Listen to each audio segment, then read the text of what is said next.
face-to-face, then I would have stopped after the last video and I would have pulled this picture up, and then I probably might have had some file cards, or I might have gone up and down the row, and I would have stopped and I would have said, hey, what's this line? What's this line? So we're going to do a little quiz here. And on this particular picture, I chose a different picture because it does you no good just to know the information off one picture. You got to be able to see lots of different pictures of the male and female anatomy and be like, oh, I know what that is, I know what that is, I know what that is.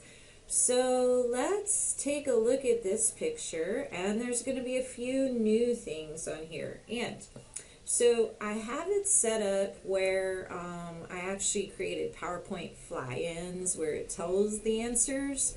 So as I'm going over it initially, you might not have the words on there, but eventually you'll be able to write down the words. So just sit here with me, listen to the lecture, quiz yourself, and then towards the end of the lecture, you'll actually have the spelling on some of the new stuff that you're learning. Okay.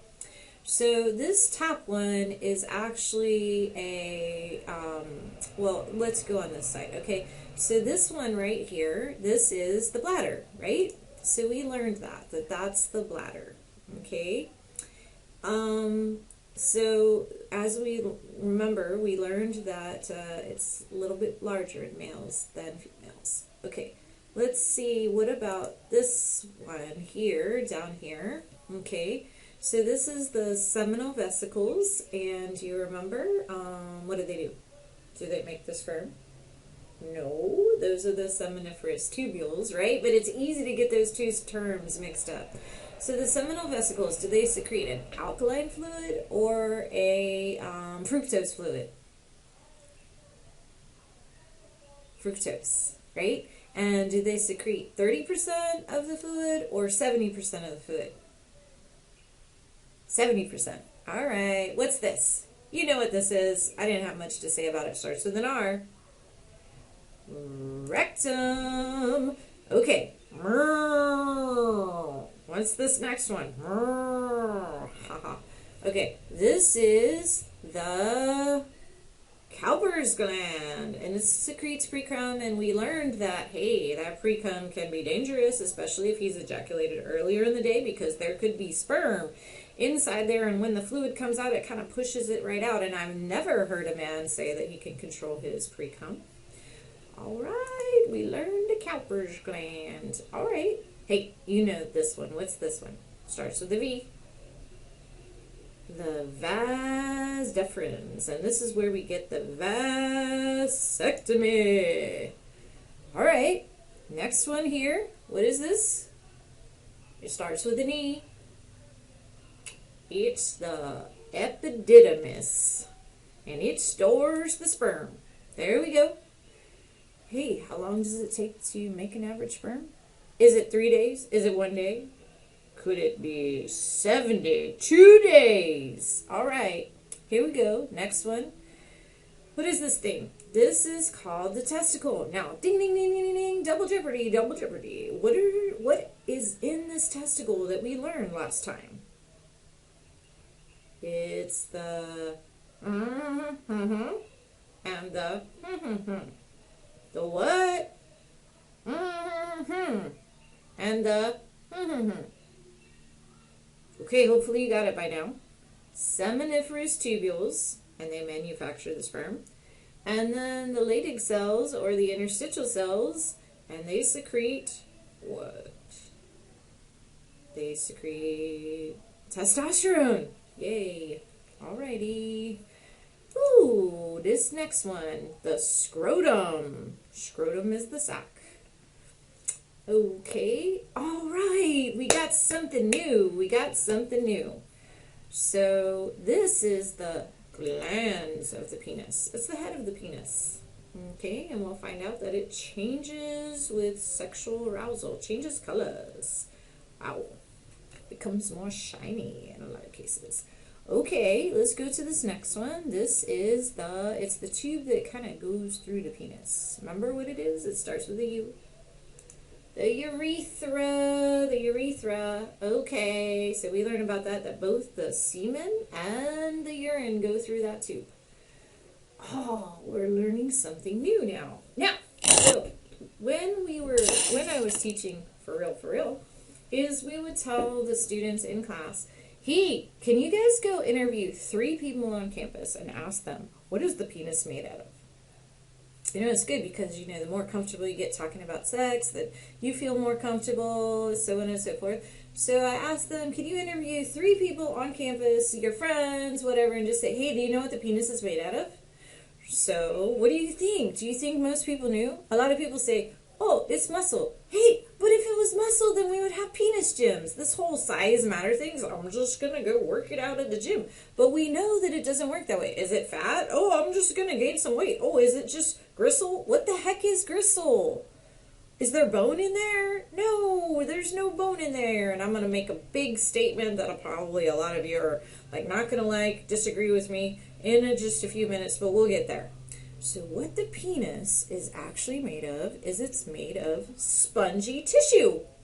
I dare you guys to go ask 3 people, your friends, your family, hey, what's the penis made out of? And see if any of them know that it's spongy tissue.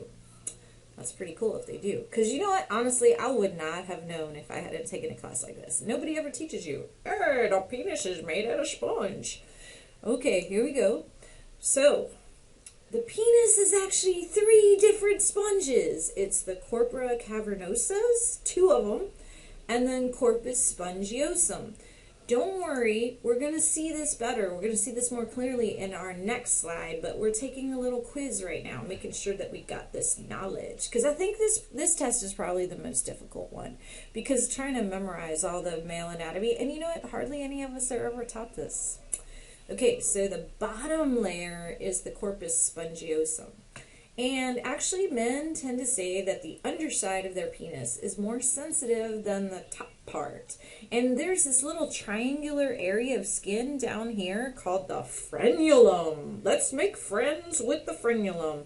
Actually, the frenulum, a lot of men, they masturbate by taking that triangular piece of skin and rolling it together. Supposedly, along with the head of the penis, the glands of the penis, the frenulum is one of the most sensitive areas of the penis. Mom, I learned something today. I learned about the frenulum. Okay, let's go to this next one. You know what this is. You know what this one is. What is it? It is the prostate gland. Ooh. That's cool. So the prostate gland, we learned that the prostate gland was the male G-spot supposedly. And we learned that this is an area where there's a lot of problems for men. This is the area that can act up. They can get cancer. It can inflame too much, cut off their some problems there where they have to get some surgery there. Even young men can get this inflamed. So, hey, but do you remember what it does? It secretes, what kind of fluid? Is it acidic or alkaline? It's alkaline, and it's about 30% of seminal fluid. All right, we didn't learn this one. This is not really a big deal. I don't think I'm going to ask you what this is, but that's the pubic bone, just if you're wondering, what is that? Okay, then, hey, this one. Do you know what this is? I think you should. But the reason why I chose this picture is actually for this right here. Because I want to make sure that you understand that the vas deferens down here is the same vas deferens as up here. So, anyway, that was cool. So hopefully you got that. Now I'm going to go on to the next slide and I'm going to show you a little bit more about this corpus spongiosum and corpora cavernosa. Okay. So this is a cross-section of the penis. Hey, you want to see another cross-section of the penis? Then I'll come back to this one. Woo! Look at that. Okay, that's a real one. Chop! Wow. Okay. So anyway, you've got the 2 corpora cavernosas and then the corpus spongiosum. And you can see the urethra runs right through there. And then we're going to learn about this. You see that white tissue around here? That's called the tunica albuginea. But this might be grossing you out, so I'm going to put it back. Okay. So, here we go, learning about the penis. Okay, so the corpus spongiosum runs along the bottom, and that's what the urethra goes through. And then the corpora dang, I am so sorry. How lame is that? It's supposed to be the corpora cavernosa. Hey, but I didn't do that. I took this from a a graphic online, so they messed up. So it was not actually me that typed that in. Looks too nice for my work. Okay, so anyway, how does the penis get hard if it's made out of spongy tissue? It's made out of spongy tissue, and then remember I showed you that last picture and I was like, hey, we're going to talk about this thing called the tunica albuginea. Here, I'll just put it back just for a second. Okay, look here. See this white part down here? So I kind of imagine it thinking of like plastic wrap or like transparency film. So it's tough. It's tough. So when the blood fills up in the penis, remember vasocongestion, it pushes against the tunica albuginea, and that's what makes it hard. So actually the head of the penis is not covered by the tunica albuginea. It's all corpus spongiosum material. So the head of the penis is actually made out of corpus spongiosum. And the tunica albuginea does not run through the head. So the head, even when a man gets erect, like the head of his penis is pretty soft. The tunica albuginea is around the shaft of his penis. So how about that question that says, if a man has really rough or a man, I don't know if it says that. I don't have the true and false right in front of me, but don't worry, I'll get to it straight up. It says a man can break his penis. Can a man break his penis? He can break his penis, but he's not breaking his penis because there's a bone in there. So, which brings me to the most controversial thing that I say to you guys, but I'm mad that it's even controversial. Okay, so get ready. You're probably not going to like me, but I think this is about the only one where you guys get pissed at me. Okay, look. That question on there that says a man's penis can get trapped inside of a woman's vagina. Now, look. I will never teach you something that I don't believe. Now, I'm not going to say everything that I believe is 100% correct, but I'm standing by this one, you guys. This penis captivus for humans is nonsense. Okay, look, yes, a dog's penis can get trapped inside another dog's vagina because dogs have bones inside of them. And actually, I believe 9 men have been born with bones inside their penis. So yes, they could probably have penis captivus. But a regular human man that doesn't have a bone in his penis, the penis captiva, I think that's nonsense. Now, get mad. I saw it on the Discovery Channel. I saw it on this or that. I don't even know. I think it was ER emergency. It wasn't Discovery Channel. Okay, so supposedly this person gets wheeled in and they're trapped together. Okay, you guys, I really think this is sensationalism. So hear me out here. Okay, I'm in a tug of war. I'm a woman in a tug of war with any man in this class. Okay, so first of all, I'm strong. I go to the gym every day. So there's a few of you maybe I could beat, but I kind of doubt it. You'd have to be like really skinny because I got a little bit of weight on me, so I could probably pull that, right? So, but in most cases, a man is going to beat me in a tug of war contest. Okay, right? We're good, right? Okay. But now, here's the thing, you guys. I work out my arms a lot. But do I work out my vagina? Okay, even if I do Kegels, I mean, how much weight am I actually lifting? But hey, for the fun of it, on our next video, I'm going to show you this woman who can lift a surfboard with her vagina. Okay, but she is amazing. Most of us cannot lift a surfboard with our vagina. Even her that can lift a surfboard with a vagina. I think that if a man has a bunch of adrenaline in him and he feels like his penis is trapped, because think about it, if you feel like your penis is trapped, adrenaline is going to surge and you're going to pull out. Okay, right?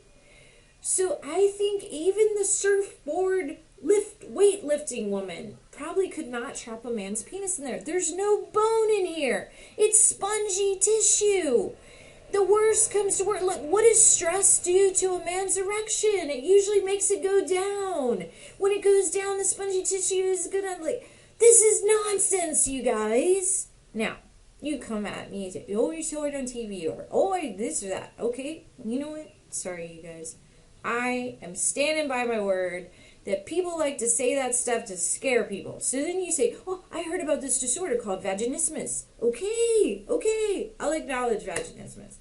Vaginismus is when the vagina involuntarily contracts. Usually the woman has had severe trauma or severe anxiety, and so it contracts before the penis gets in there. Okay, I will acknowledge that. Yes, it can contract. The penis can't get in there. It should be in serious pain. I mean, even like if you really wanted to rape her, probably. You know what I'm saying? Right? I'm not condoning that anyway. Just saying, like, okay.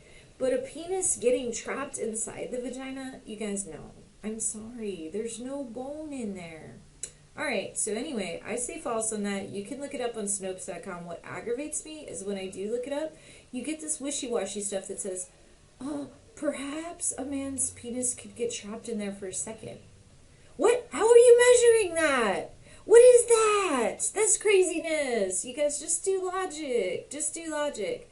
A man and a woman in a tug of war. Who's going to win? The man's going to pull his penis out. I mean, come on. The vagina is just not that strong. Alright, well, I hope you enjoyed this lecture. I hope you still like me as a teacher. I hope you do your due diligence and think about this. Have a nice day.